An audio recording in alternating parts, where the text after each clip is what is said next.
Okay, ready? Ready. Hello, everybody, and welcome to this episode of the Station Break podcast. I am your host, Cassidy Quinn, and every Friday we give you a behind-the-scenes look with somebody here at KGW News in Portland, Oregon. Today, we have the lovely Sara Roth, a digital investigative reporter, which sounds so serious and so fancy. Right. Yeah, that's what I was going for. Yeah. Does that all fit on your business card, by the way? It does, yes. Small font. Very small font. Very, very small. What does that actually mean? So I basically do newspaper type reports for .com. So I started off as a digital producer at KGW.com. And then I really love doing long-form storytelling and multimedia storytelling. So I started doing more of that, and then I joined the investigative team. So I basically take like a deep dive look at issues and what it means, give it context, do some video reports, some audio, some photos. So yeah. So you kind of have to be good at everything. Well, or at I least have be to be willing okay to try at everything. I like trying everything. I have my master's in multimedia journalism, so I learned how to do everything well enough to be able to kind of use it. So I'd say I'm still writing is my best suit, but I really enjoy taking video and photos and audio, so it's really fun. I get to play a lot. Yeah. Yeah. And use do you have different toys depending whether you're shooting stills or video? Yes, I do. So my phone is, the most important thing because it is small and I can bring it everywhere. But I have a camera that they gave me here, so I get to use it here. So I get a multimedia camera, so I'll bring that to places where I want to do longer video pieces. And then I have a DSLR camera that I use. That's just my personal camera if I want to take good photos. Cool. And that's my favorite. I saw you tweeting a picture the other day of saying one of the perks of working in journalism is trying out different toys, because they were walking around with some GoPro on some cool thing in the studio the other day. It's so fun. That's my favorite part too. Yeah. Wait, I want to try that. Wait, that's not for me? I don't get to use that? Oh. I know. Someday Okay. I'll get to use a GoPro. Yes. How long have you been at KGW? So I started here in 2013. As the older you get, they all just meld together. Yeah, so I've been here for 3 years last month, so just a little bit over 3 years. Awesome. Yeah. You are from the other Portland. Yes. On basically as far away as you can get from here without leaving the country, right? Portland, Maine, pretty much. That's what my mom says. Really? Oh no! I'm sorry, Sarah's mom. What did I do? Yeah. Yeah, so I'm from Portland, Maine, and it's a wonderful place that gets very cold in the winter, and so I moved to the lush tropical land of Portland, Oregon. It is tropical, right now. Yeah, no, it's wonderful. It doesn't snow in the winter. You can drive to the snow. You can get in your car without having to scrape it off and heat it up for an hour, so I really appreciate that in the winter. Does Maine get really hot in the summer or no? No, it's like here in the summer. But the ocean in the summer is warm. So you go to the coast here and it's 65 degrees. In Maine, it'll be 90 degrees. And you go swimming and it's beautiful. And so I go back to Maine every summer. That's good. Yeah. Not in the winter. No. I try to avoid that. Did you just, set your sights on, I don't want to be in this Portland anymore, but I only want to move to this other Portland? Well, I moved to Bend, Oregon. So after college, I moved to New York City, and that was super fun. I wanted to do that for a year. But after that, I moved to Bend and worked in an alternative weekly newspaper. And Bend is awesome. It's so beautiful, but I wanted to get to a city eventually. And so after a couple years of living in Bend and meeting my now husband, I moved to Portland and went to grad school, and now I'm at KGW. What is an alternative newspaper? Oh, it's like the Willamette Week or the Mercury. So it's called The Source. It's this small alternative weekly newspaper in Bend, and that's really fun.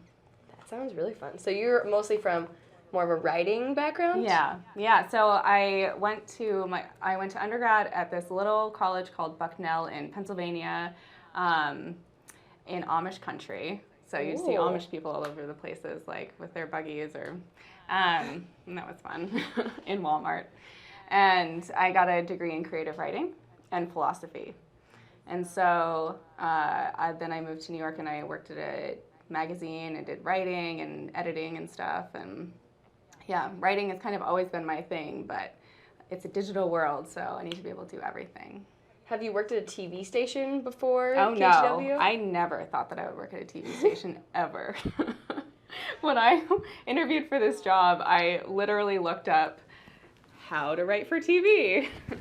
What do you do at a TV station?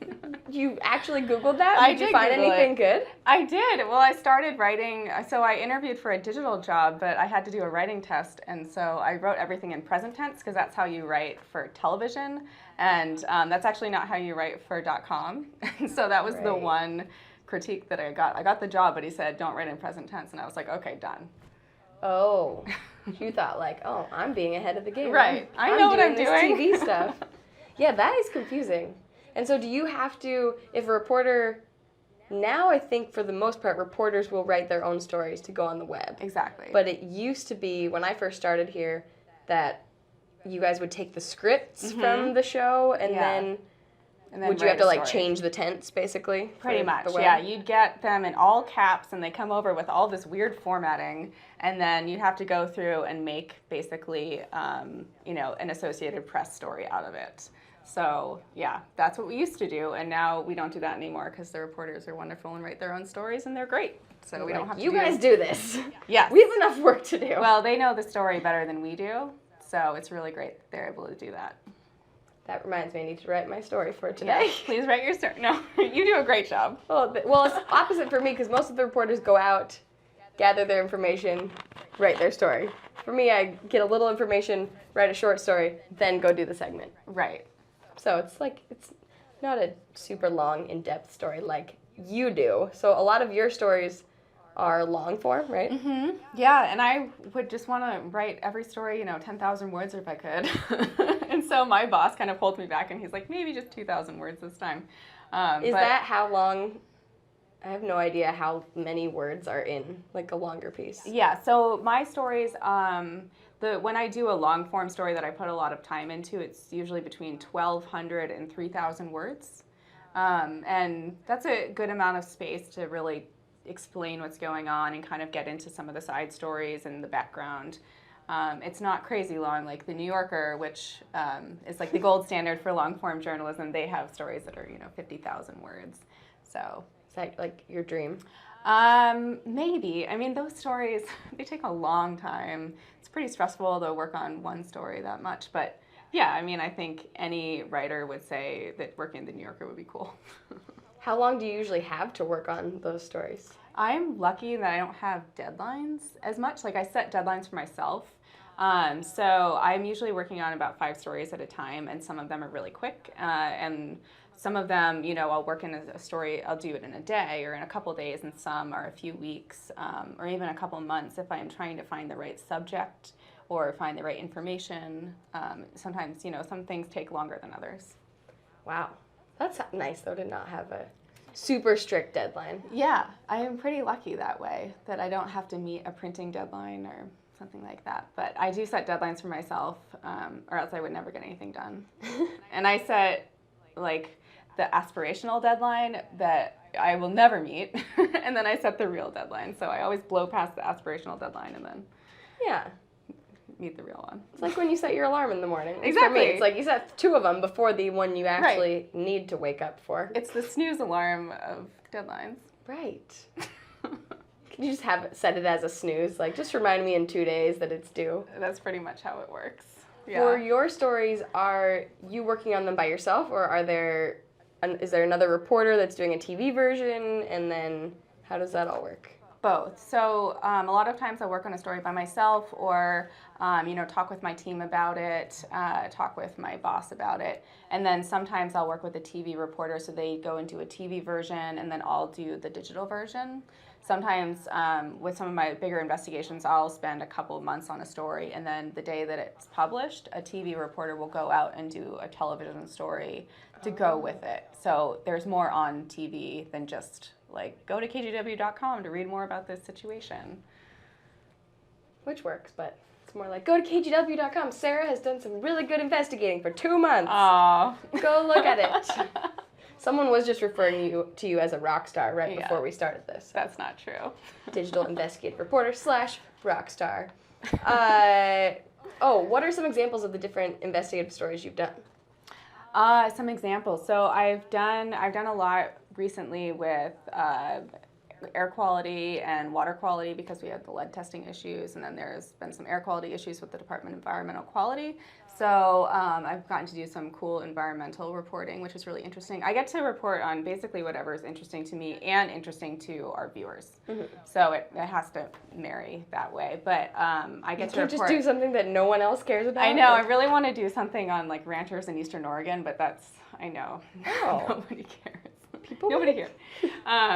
But yeah, so I get to pitch different stories about many different topics. So I've done some stories I did a story about Section 8 and housing, done stories about homelessness, looking at specific companies. I got to do a story about the Portland Design Commission, and they decide, what new buildings are built, basically like how they look, and they approve the look of new buildings to fit with Portland character. And so that was really fun. I mean, some of this is not really traditional investigative, it's more just like deep dive stories, looking at like what really is something, but that's what I really love to do, kind of just explaining, because it's what I'm interested in, so hopefully other people are interested too.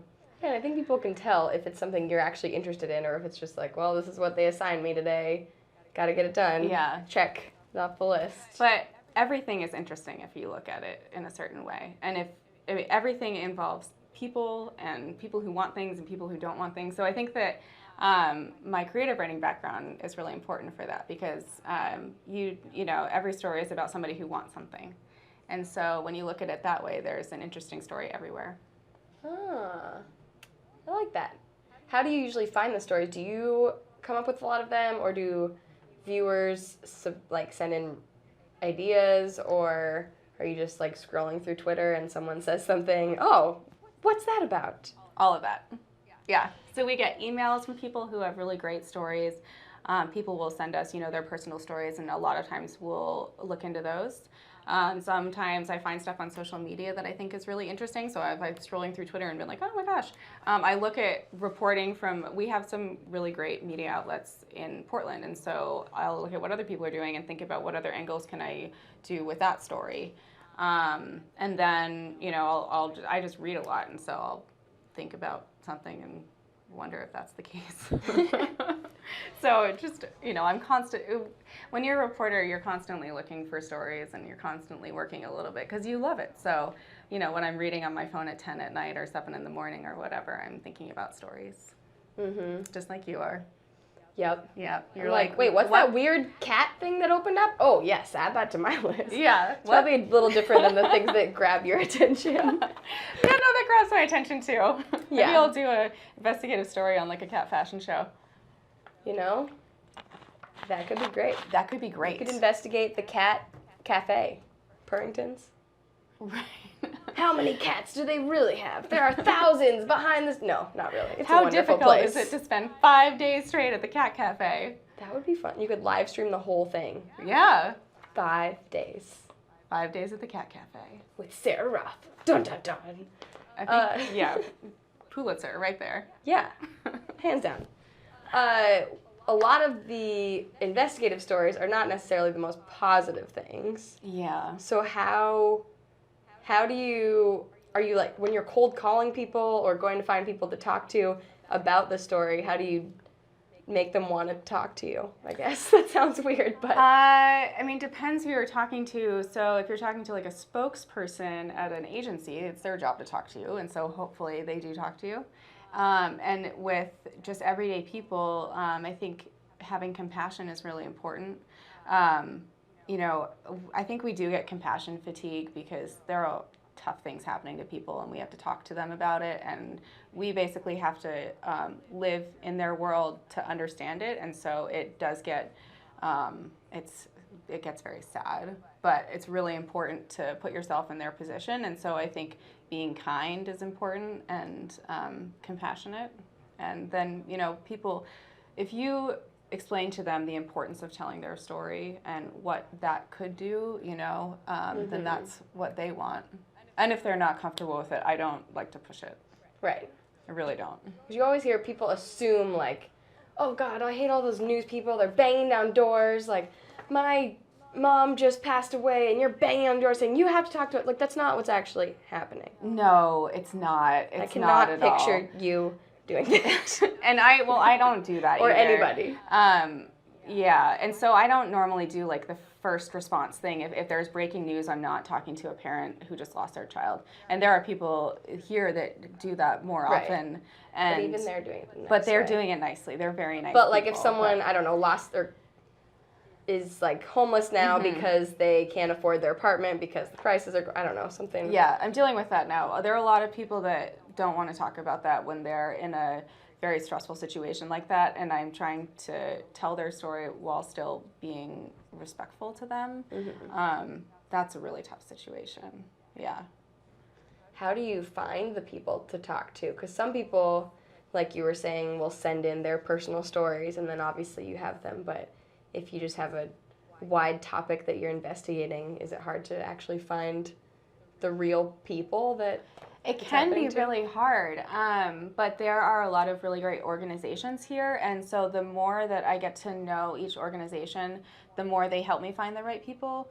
Like with these housing and homelessness stories, I've been working with a lot of the renters' rights organizations, and Welcome Home Coalition is a really great resource.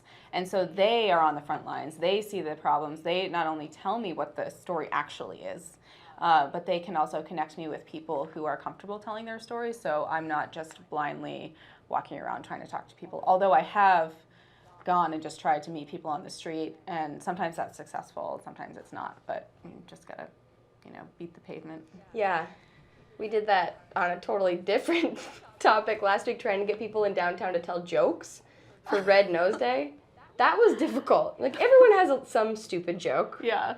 Mine default is always the nacho cheese one, but that's a good one. Yeah, it works. So I always think everyone has like some dumb joke on the top of their head, but it was difficult. We found people eventually, but so I can imagine doing that on your topics would be even more difficult. Yeah, it is. What kind of weird random jobs did you have before you got into writing, I guess, for you? So my first job was working at a little convenience store in Falmouth, Maine, which is where I grew up, and it's this kind of like hoity-toity rich town, so it was like a pretty fancy convenience store. But it was still, Fancy convenience store. Yeah, so that was when I was 15 years old, and then I worked at a Dunkin' Donuts, which anybody from the East Coast knows what Dunkin' Donuts is, and that was 16. And then I worked at restaurants for 11 years before I got paid to be a writer. So that was interesting. I bartended and waited tables and hosted, and I was like not very good at it. None of those things? I mean, not as good as I am at my current job. Not that I'm like amazing or anything, but I am clumsy, and so I would spill things on people, and but it was fun. No. It's really fun. It's this like little insular environment in a restaurant, and everybody knows each other's business, and you get a lot of exercise walking around and stuff. So I kind of miss that. Were you more spilling food or drinks? Drinks. Okay, so. Oh, sorry. Yeah. You have to carry these really heavy trays, and sometimes I would do like banquet serving, or serving like 20 people, and you take all their drink orders, and you'd have this like giant tray. And I'm not a very tall person; I have tiny hands, and I'd be carrying these trays full of martinis. And so, oftentimes like one of the drinks would fall in the tray, and any server knows that this just happens. And so like you have to keep everything else from falling. But sometimes like I'd trip a little bit, and like this one time, it was like my first job at a fancy restaurant, and I was carrying a tray of wine for these people who would order like a really fancy lobster dinner, and I tripped and spilled wine all over this woman, this very fancy woman, and I was just mortified. Oh no! What color was she? Was it red wine or white wine? I guess it was red wine and a white shirt. Oh, so yeah, it wasn't very good, but I just apologized and. Did you have to like get her outfit dry cleaned or something? No, we just like gave her some sparkling water and we're like, sorry. I don't know, like, maybe we should have done more. She was a tourist. Aww. She wasn't sticking around.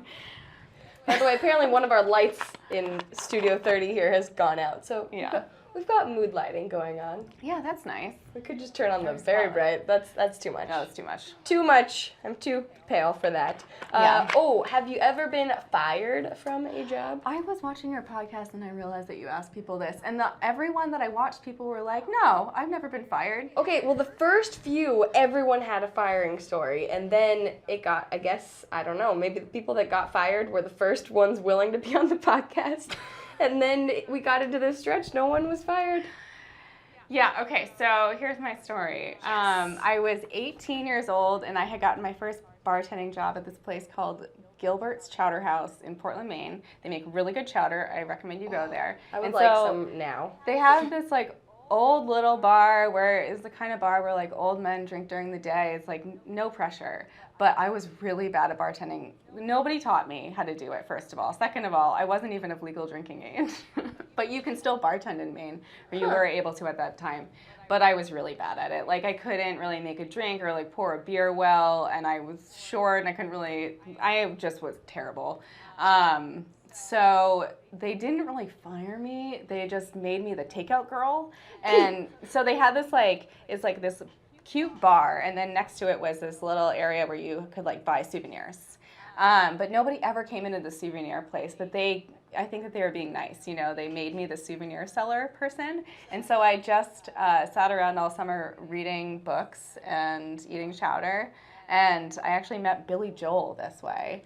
So I was sitting in the takeout counter place, and Billy Joel walks in with his bodyguard. I guess he comes to Maine a lot.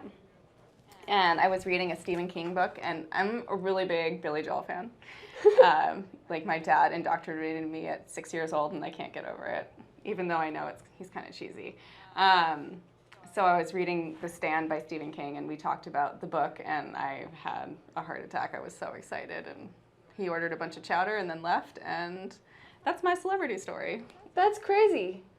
A bunch of chowder? Like more than one chowder? Yeah, no, he ordered chowder to take home. So he ordered, we sell these really big buckets of chowder, and so he ordered 3 of those things to take back with him. Buckets of chowder with Buckets Billy of chowder. Joel. That could be that could be its own podcast. Yeah. I like that could get weird. We could start it. Oh, so you obviously are very into all the digital and social media. Do you use all the social media for yourself too? Yeah, I am on social media a lot. I mean, I'm not as in love with social media as you are, but that doesn't mean that I don't use it as much. Like, I get on Facebook every morning and every night, and I mean, I like it, but I've never Snapchatted. Ooh. And I probably shouldn't admit that. I like how you say you don't love it as much as I do, or you're not obsessed, horribly addicted to it. Snapchat is a weird place, but it's very fun. It's just one of those things where it's like, you can't overthink it. You just gotta just post something, but it's weird. Who knows? Jeff, our digital managing editor, did take a snap of my face and made it a taco face for, like, something. A taco face. And I was like, that's amazing. I really need to figure out what this is. Yeah. I can, like, make different faces. And He was face swapping with Rachel Raffanelli, one of our morning reporters earlier. Did you see the one he did? It's scary. There's never a good face swap. Like, have you seen, there's, like, Brad and Angelina face swaps, and it's still ugly. Not good. Wow. Yeah, they're both beautiful people, but don't mess with a good thing. What was I going to ask? Oh, are there crazy things that you found when you're investigating where you think the story is going one way and then you find something out? What? This is happening in our world?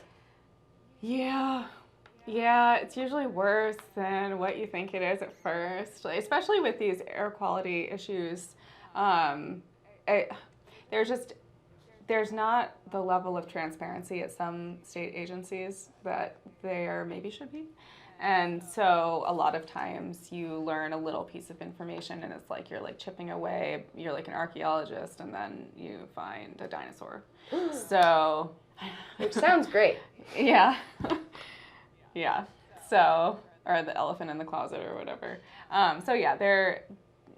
It often is worse than it seems. But at the same time, people are working to make things better. So I think that things are going in a good direction in general with all of the issues that we're investigating. Yeah. And luckily there's a lot of investigative reporters in Portland, and so there's a lot of stuff being investigated. And so I feel like we are learning most of the things that we need to know as citizens to be informed about what's happening. That's good. Lots of hardworking investigators. Speaking of, you mentioned an elephant. This is my smooth segue to other animals. Like, you have a dog that you said is borderline insane. Oh, when did I say that? I think yesterday. I don't think it was in your email. I think it came out of your mouth.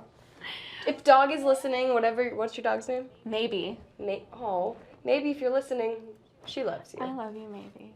So she's my buddy. She is crazy. She's 9.5 now, but she's half German Shorthair Pointer, half Lab. And so she's just got like tons of energy. We go running every morning. She wants to run like 10 miles a day still. And she loves squirrels. I'm sure that like every other dog loves squirrels. So they do. She loves squirrels and sticks, and those are the best things in the world for her. And, you know, it makes me appreciate the simple things in life. And, you know, my dog is so happy with the stick, and I'm like, I just need to chill out.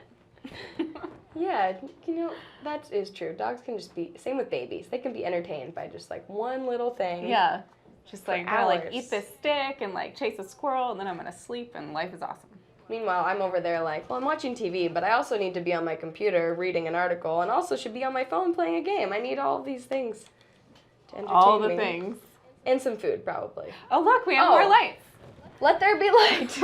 Our light has come back on. If you're listening to this, that means nothing to you. If you're watching it, I'm seeing spots now because that is very bright. But your dog was named after a character from a wonderful TV show. Wonderful television show, Arrested Development. One of the best television shows ever created. If you haven't seen it, stop this. I mean, watch the end of the podcast and then watch Arrested Development the whole way through, including the Netflix version, which you need to watch twice to understand the jokes. Oh, okay. See, I only made it halfway through that. Yeah. So many then- people don't watch the thing. I mean, so the first couple of episodes when you're watching, you're like, what is going on? Like, did Portia de Rossi get her face jacked up with stuff just for this show? And I think that she may have. But the jokes are really funny, and the show just gets better every time you watch it because there are more jokes, and you don't even realize the jokes until you go back and realize when they started. It's brilliant. And so Maybe is named after Maybe, the daughter in Arrested Development. I love it. Yeah. Thank you for the tip on that because I'm going to go back and watch Yeah. it again, finish it. Well, probably just start it over, Start it over, then watch it again. and then watch the whole thing from the beginning. Just that Netflix season? No, the whole thing. Oh, this is a commitment. Right, so you need to dedicate like a month of your life to Arrested Development watching. And then after you do that, watch Gilmore Girls. Oh, and there's new Gilmore Girls coming. I know. Also on Netflix. I know. This is not sponsored by Netflix. Yeah, Netflix is a big part of my life. Yeah, Gilmore Girls, wonderful show. I don't think I ever actually watched it like all the way through, but I've watched various episodes. But are you excited for the new episodes? I'm extremely excited. I am extremely excited. I have a hard time talking about this show because I love it so much, but I first watched it a year and a half ago, maybe. So I didn't understand why people liked it so much. I'm like, this is a show about like Connecticut. But it's the best show ever created, and Amy Sherman Palladino is a genius. So I'm now on my third time watching the show all the way through. It's the show that I watch like when I'm feeling sad or like need a hug and my dog or my husband isn't around, and I watch Gilmore Girls. I mean, it's a wonderful, wonderful thing. Yeah, and they're even like Melissa McCarthy's coming back for it. I know. Yeah, it's going to be great. So we get to learn the 4 last words that Amy Sherman Palladino wanted Lorelai to say at the end. What? You know, Amy Sherman Palladino this is so important, you guys. Investigative news. That's the one thing. So I really like researching everything. So the things that I like, I know a lot of things about them. So Amy Sherman Palladino was taken off Gilmore Girls the last season because she needed a team of writers and they weren't going to give her one. So they ended up hiring a team of writers anyway, but she wasn't there to, show her vision. And so they didn't have the last 4 words that Lorelai was going to say to Luke. And so that's what they're going to have in the Netflix series. Wow. It's probably like, I love you, Luke, but... Luke, I am your father. That's too many words. But that would be crazy. Also impossible. You do a lot of do you run a lot? A lot of activities? I do athletic things? like to run a lot. Running has been a part of my life since I was very young, and I just really like it. It's kind of, it's my meditation. I can't really sit still, so I don't really get the meditation thing. But I like to run because it's, you're just doing something over and over, and I just think about stuff, and I really love it. We are doing a relay race this weekend. It's tomorrow by the time this podcast is up. It's going to be 99 degrees, and you get to ski or snowboard? Maybe. Which one are you doing? I was going to do the cross-country ski, and then that was canceled. So then I was going to do this. No snow. There's no snow. There was a lot of snow this year. So what you do is it's a snowboard, cross-country ski, bike, run, kayak with a bunch of different people from the top of Mount Hood to Hood River. And so I was going to do the cross-country ski, and then that was canceled because there was not enough snow. But there's so much snow on the top that they thought that the snowboard was going to be fine. So I was going to do that. And now it's going to be 100 degrees, and so they think that there's not going to be snow at all. And so we may both be running. I hadn't heard that. Where would you run? I guess. Put you at the top of the mountain? Yeah, just run down a trail. So that sounds fun. Yeah. It'll be It'll be interesting. It'll be fun. Team building. We're going to have official neon tank tops that Wiley, who's somewhere in the back there, is working on. And the whole point of doing a race is so you can drink beer at the end. And so, that's going to be happening no matter what. Yeah, maybe some cider mixed in there. Yeah. Now, we are going to go to questions from usually the Twitter sphere. Today, the Facebook sphere, because if you are listening to this podcast when it is not live, we now are live streaming most of the episodes of the podcast. So if you follow me on Twitter, @CassidyQuinn, you can tune in and ask questions in the middle. Let's see. Oh, someone said, what exactly is going on here? Well, if you don't know by now, then we don't want you. Just kidding. She's kidding. Carolyn says, hello, giggly girls. There was a question, I swear. Oh, someone said, how did you like Bend? Oh, I liked Bend. Do you want to move to Bend? Are you asking that? Bend Weather, actually, from Brian Malley. Did you like Bend Weather? Bend has really great weather. It is dry. It only rains 9 inches a year, I think, and so it's much drier than here. It's the high desert, and it smells like camping all year. It's really wonderful. It snows, and then the snow goes away, and so it's bright and sunny. When I first moved there, it was crazy because it would snow and then it would be sunny at the same time, and I was like, what is this magical place? But it gets really cold at night, even in the summer, because it's the desert, so it doesn't hold in the heat. And I'm from the East Coast, where it's pretty lush, and so it was kind of a foreign environment for me. So when I moved to Portland, Oregon, that felt more like home, because it's pretty similar in terms of the lushness. Yeah. Yeah. I had not been to Bend, which I know is weird. Go. I know. Because everyone tells me, if you want to go skiing or snowboarding, go down to Bend. It's better than just going close to town on Mount Hood or something, because a lot of times there is no snow, as we've discussed. Yeah, Mount Bachelor is awesome.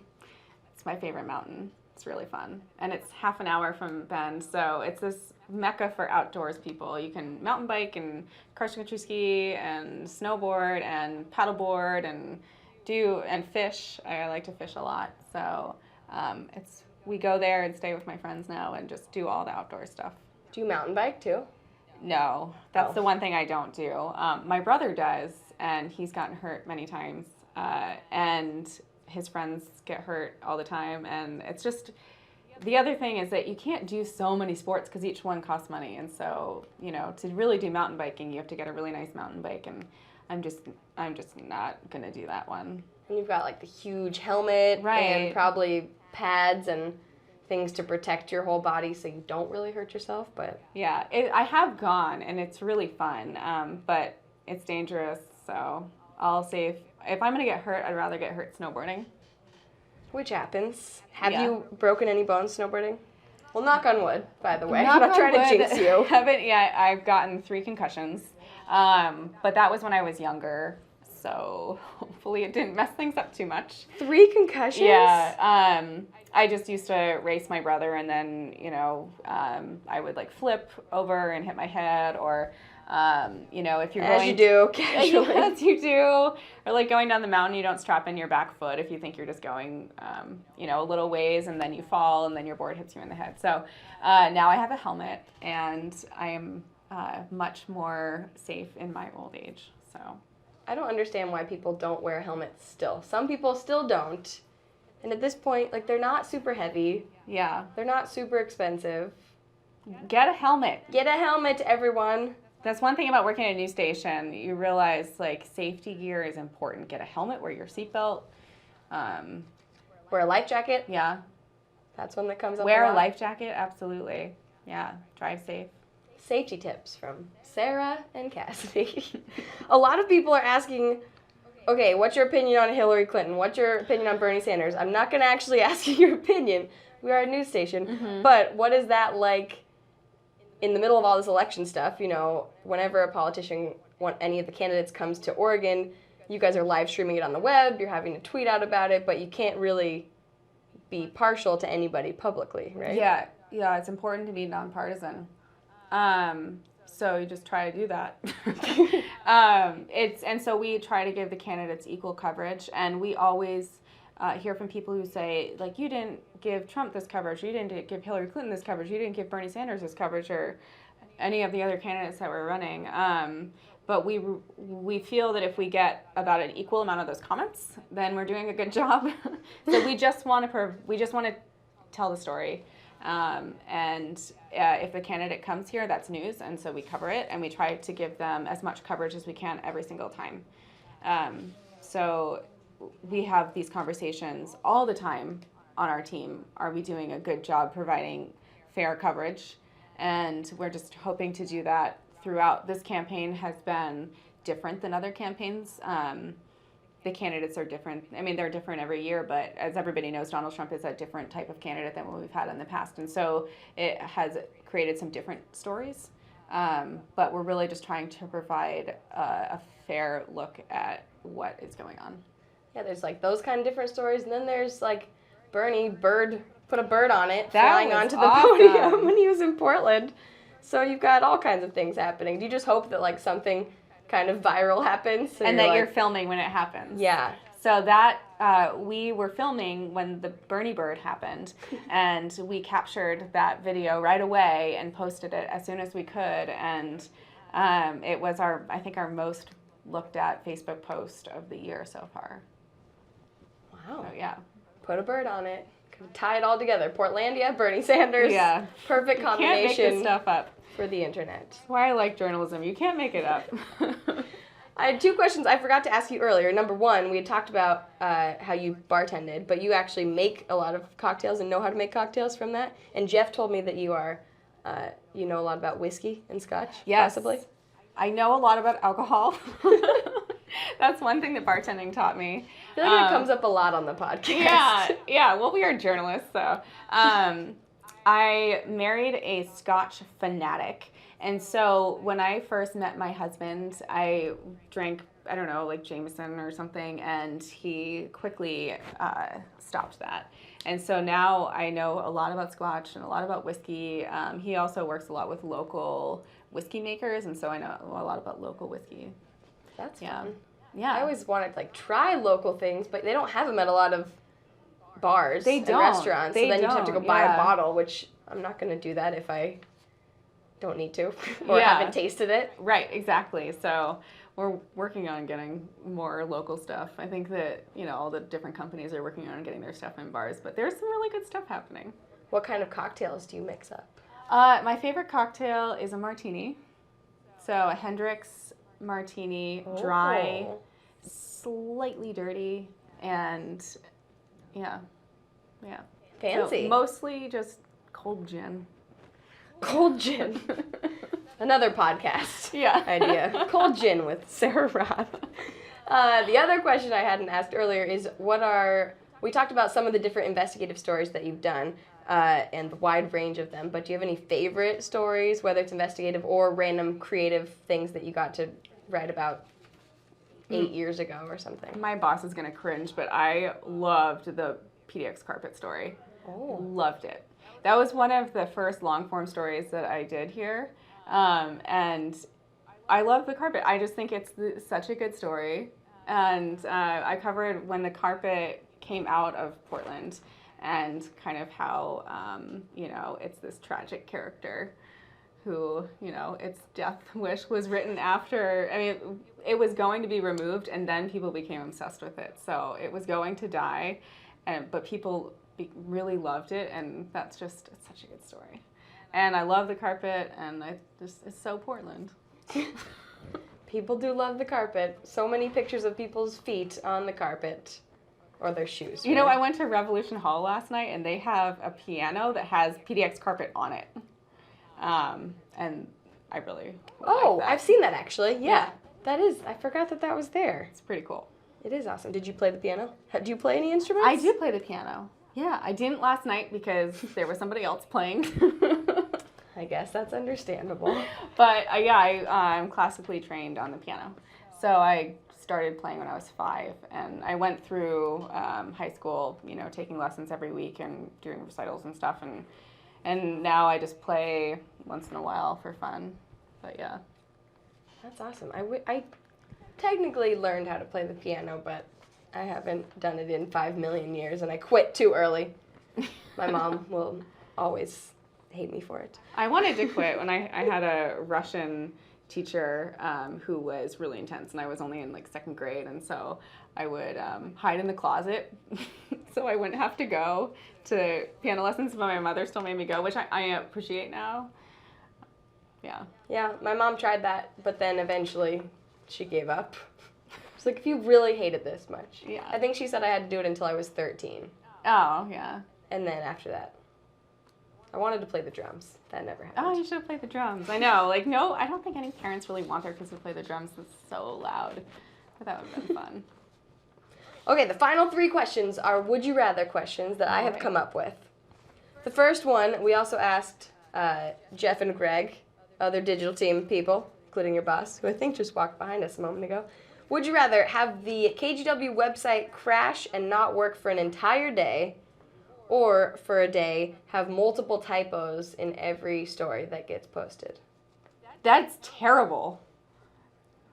Dun, dun, dun! That's really Sophie's Choice. Oh, no. I would say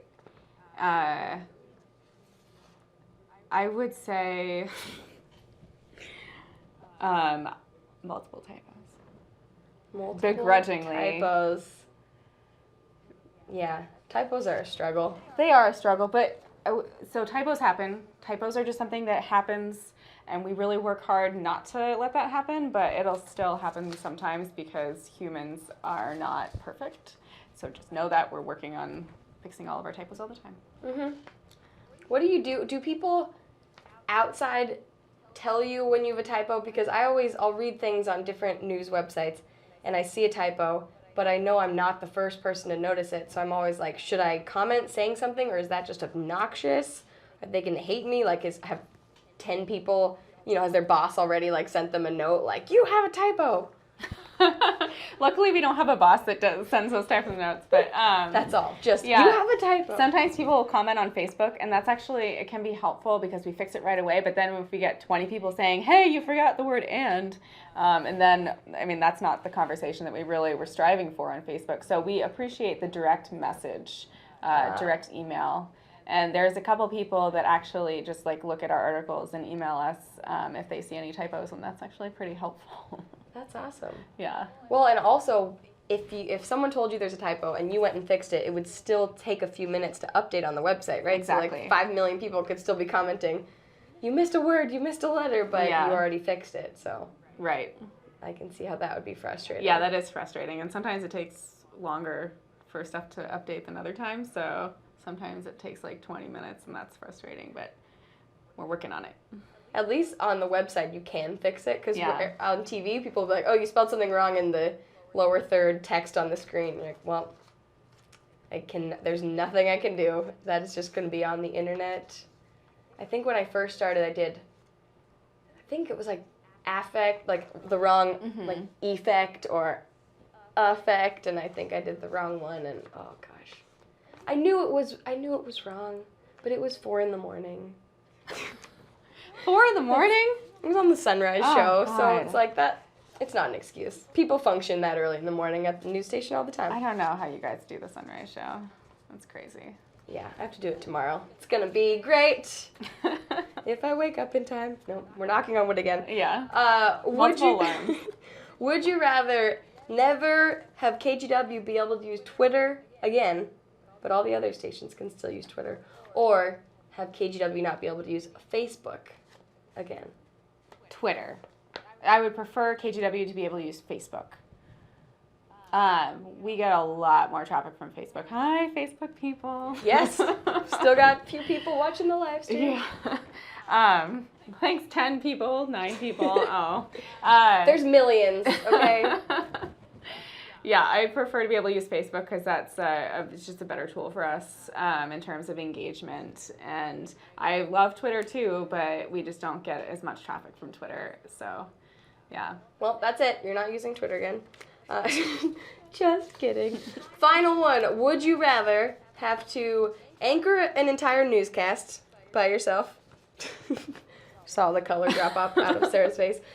Or accidentally spill a tray of wine on your boss's white shirt. I don't know why you're serving wine in the newsroom, but somehow that has happened. Yeah, Greg, you're getting wine on your shirt. Oh, no. Because he'll be nice about it, right? And I don't know what I'm doing with anchoring, so that just sounds horrible. You would probably do great. Maybe. We'll test it out. Stay tuned. Likely that's not a good idea. Tomorrow morning on KGW News at Sunrise, Sara Roth will anchor the show. It could be fun. Yeah. I think that spilling wine would just be less disastrous. Mm-hmm. Yeah. What if it was on DJ, our general manager? I'll anchor. Okay. We found the line. Yeah. We will not cross. We should have DJ on the podcast. Well, thank you, Sarah. You survived. You chose all the difficult things. That was fun.